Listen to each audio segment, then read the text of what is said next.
दोस्तों, आज की हमारी कहानी है रश्मि और उसके डायनासोर के बारे में। कैसे रश्मि को डायनासोर मिला और कैसे उसने रश्मि की जान बचाई, आइए कहानी में देखते हैं। लेकिन उससे पहले आप हमारे चैनल को सब्सक्राइब कर लीजिए ताकि हम आपके लिए ऐसी ही प्यारी कहानी लेकर आते रहे। बहुत समय पहले की बात है, उत्तर प्रदेश के बलिया जिले में रश्मि नाम की एक लड़की रहती थी। रश्मि बहुत प्यारी लड़की थी, उसे जानवरों से बहुत प्यार था। रश्मि जानवरों के साथ बहुत समय बिताती थी। एक दिन रश्मि का पालतू कुत्ता गांव से निकलकर जंगल की तरफ चला गया। उसके पीछे पीछे रश्मि भी चल निकली। आगे जाकर रश्मि का कुत्ता एक फुटबॉल के पास रुक गया। रश्मि को कुछ अजीब लगा क्योंकि जंगल में फुटबॉल का क्या काम।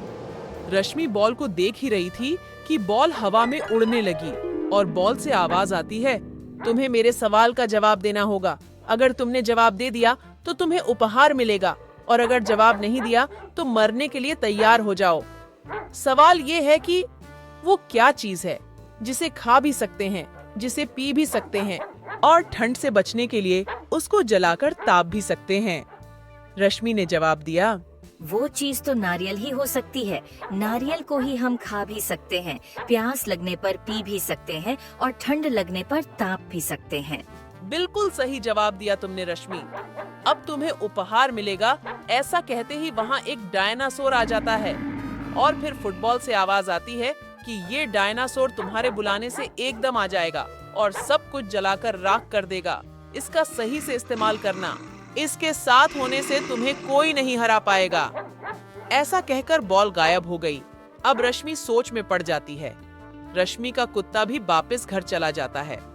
तभी वहाँ कुछ आवाज आती है। रश्मि ने देखा कि एक भूत रश्मि की तरफ बढ़ रहा है।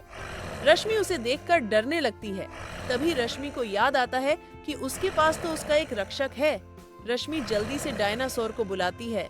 डायनासोर जल्दी आओ, मेरी रक्षा करो, मुझे तुम्हारी जरूरत है, मेरी जान खतरे में है, जल्दी आओ। तभी डायनासोर वहाँ आता है। डायनासोर भूत के ऊपर आग छोड़ देता है। भूत को आग लग जाती है और भूत वहाँ से भाग खड़ा होता है। रश्मि बहुत खुश होती है और घर चली जाती है।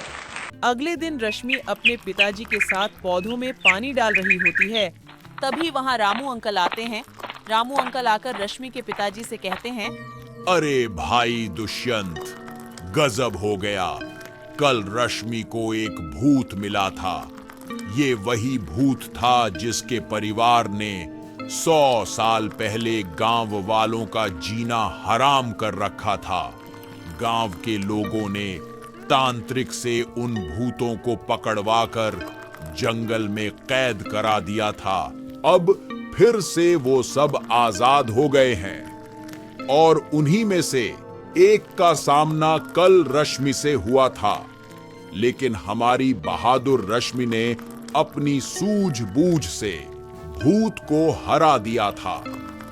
अब वे सब भूत फिर से आ रहे हैं। मुझे तो डर है कि गांव वालों को कोई नुकसान ना हो जाए। नहीं अंकल, मैं किसी को कुछ नहीं होने दूंगी।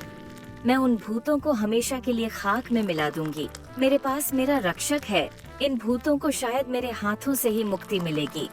लेकिन बेटी, तू कैसे भूतों को हराएगी?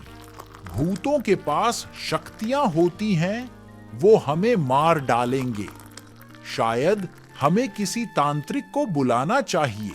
नहीं अंकल, आप चिंता मत कीजिए। चलिए हम भूतों के पास चलते हैं।